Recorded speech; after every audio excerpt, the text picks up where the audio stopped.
तो जिस तरह हम बात कर रहे थे कि जो साइंटिस्ट हैं, हमें ऐसे साइंटिस्ट हों जो अच्छे कम्युनिकेटर हों, और जर्नलिस्ट ऐसे हों जिनको साइंस की अंडरस्टैंडिंग हो। तो इसके लिए हमें ट्रेनिंग्स की जरूरत होगी बिल्कुल जरूरत होगी, कि और उसी के जर्नलिस्ट लिए को भी ट्रेन किया जाए, कि उन्हें साइंस समझाई जाए, क्योंकि जैसे अलग हाँ, अलग बीट्स हैं वहाँ, चाहे बिल्कुल हम एनवायरमेंट है चाहते हैं, वहाँ। एनी जी time any journalist, for example they want to visit scientific institutions, we will totally support it. तो आप वहां जाके देखेंगे किस तरह का कार्य होता है, उसका क्या मतलब है, उसका समाज के साथ क्या रिश्ता है। तो जब तक ये पूरा अच्छी जी तरह से इंटरेक्शन ना होगा, जब तक कि ये ना होगा, तो मतलब उसमें अच्छा साइंस रिपोर्टिंग आना मुश्किल है। उसको वहां बैठे बैठे ऑफिस में नहीं लिखा जा सकता। मैं गारंटी करता हूं कि कोई साइंस जर्नलिस्ट अगर किसी जी एक साइंस लैब में भी एक दिन बिताएगा, तो उसको वहां से 10 स्टोरी मिलेंगी। लेकिन वो साइंटिस्ट को बिल्कुल पता नहीं है कि अच्छी स्टोरी है, तो वो स्टोरी उसे ही निकाल के लानी होंगी। तो उन्हें ये जी समझना होगा कि उसका क्या महत्व है, उसको कैसे जोड़ा जाए समाज के साथ। जी उसमें ह्यूमन फेस क्या है। देखिए, जब साइंटिफिक रिपोर्टिंग होती है, उसमें बहुत ऑब्जेक्टिव होता है, उसमें कोई ह्यूमन फेस नहीं होता, खाली ऑथर का जी नाम एक ऊपर लिखा रहता है। लेकिन जब आप उसको पॉपुलर साइंस स्टोरी बनाते हैं, तो उसके अंदर ये सारे एलिमेंट बहुत जरूरी हैं। तो उसको अलग तरह से लिखना होता है, जिससे कि लोगों जी का उसमें इंटरेस्ट बढ़े, कि न जी केवल ये तो सर। डिस्कवरी हुई, लेकिन ये डिस्कवरी कैसे हुई, किसने की, क्या उसके अंदर मतलब उसकी क्या कंडीशन थे जिसके द्वारा ये संभव हो पाया। तो उसमें कुछ इंस्पिरेशन भी होनी चाहिए, कुछ मोटिवेशन, सम लेसन। अब ये डिस्कवरी हुई तो उसका क्या महत्व है, उससे हमारा क्या भला होगा, क्या चैलेंजेस हैं, इन सबको अच्छी तरह समझाना, ये पॉपुलर जर्नलिज्म का हिस्सा है। और जी ये इसको तो करने के लिए, जैसे आपने कहा, उनको हम जोड़ रहे हैं। तो हम ये चाहते हैं कि जो जो साइंटिस्ट हैं, उनको अलग अलग तरह के ट्रेनिंग मॉड्यूल, जो जर्नलिज्म की यूनिवर्सिटीज और इंस्टीट्यूशंस हैं, वहाँ पर ट्रेनिंग लें। उसके लिए हम एक स्कीम पैदा करने वाले हैं, जी जिससे उनको सपोर्ट किया जाएगा। ये जो इंटरेक्शन है, चाहे जर्नलिस्ट साइंस के साथ इंटरेक्शन चाहें, चाहे साइंटिस्ट जर्नलिज्म के साथ इंटरेक्शन चाहें, दोनों तरफ से ये संभव हो जी पाएगा। जी बिल्कुल, इस तरह की किसी फोरम की, किसी प्लेटफॉर्म की जरूरत है जो कि रेगुलर बेसिस पर हो, बिल्कुल। जहां साइंटिस्ट और जो मीडिया प्रोफेशनल्स हैं, जो जर्नलिस्ट हैं, वो इंटरेक्ट कर सकें। चाहे वो बैंगलोर में हो, चाहे किसी सिटी में हो, चाहे दिल्ली में हो।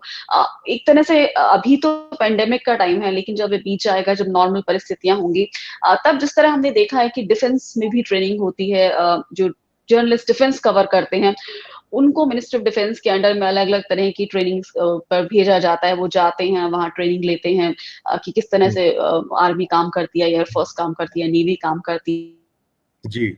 है। तो ऐसा ही जो कि कॉन्फिडेंशियल ना हो, जहां जहां तक जाना, जहां तक एक्सेस परमिसिबल हो जर्नलिस्ट की, वहां तक जी। उनको ले जाकर उनको वहाँ ट्रेनिंग दी जानी चाहिए, ताकि वो साइंस को समझें। हाँ। आप मानते हैं कि इस तरह की किसी रेगुलर मीडिया कॉन्क्लेव या इस तरह की किसी प्लेटफॉर्म की होने की जरूरत है?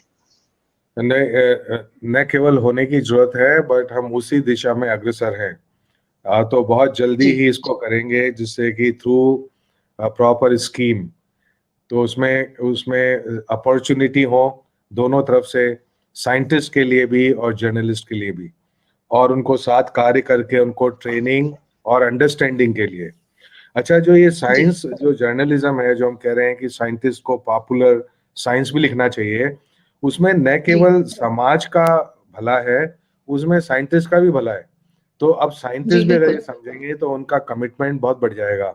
जैसे कि अगर मैं आपको बताऊं कि मान लो कोई पीएचडी स्टूडेंट है, कुछ कोई है, उसने अपने इंटरव्यू के लिए गया, तो खाली ये कहना कि मैंने ये कार्य कर लिया है, उतना सशक्त नहीं होगा, जितना ये बताना है कि वो ये समझता है कि इस कार्य का क्या महत्व है।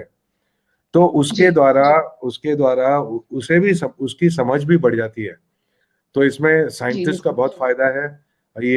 अगर वो ये पॉपुलर साइंस स्टोरी लिखेंगे, तो उनको समझ में आएगा कि जो कार्य वो कर रहे हैं, उसका मतलब, उसका अर्थ क्या है पूरे समाज के लिए, और even the larger concerns of science, क्योंकि रिसर्च जो हम करते हैं वो बहुत नैरो होती है, वो बहुत डीप होती है, लेकिन वो कैसे और चीजों से मिलजुल के कार्य करती है, वो समझना, the broader perspective, that broader perspective has to be brought in. अच्छा, जर्नलिज्म की वीकनेस क्या होती है कि when they do science journalism they exaggerate things, right? के जैसे कि मान लो कि आपको रिपोर्ट करना है कि ये लैब कैंसर पे कार्य कर रही है, कैंसर के उपचार पर, तो वो ज्यादातर उसको ऐसे पेश करना चाहेंगे कि कैंसर के उपचार का पूरी तरह से पता चल गया है।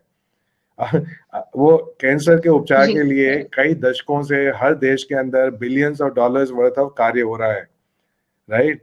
तो उसको ये कह देना कि एक लैब में जो एक साल में कार्य हुआ उसके द्वारा पूरी समस्या हल हो जाएगी, इस तरह की रिपोर्टिंग बहुत हानिकारक होती है।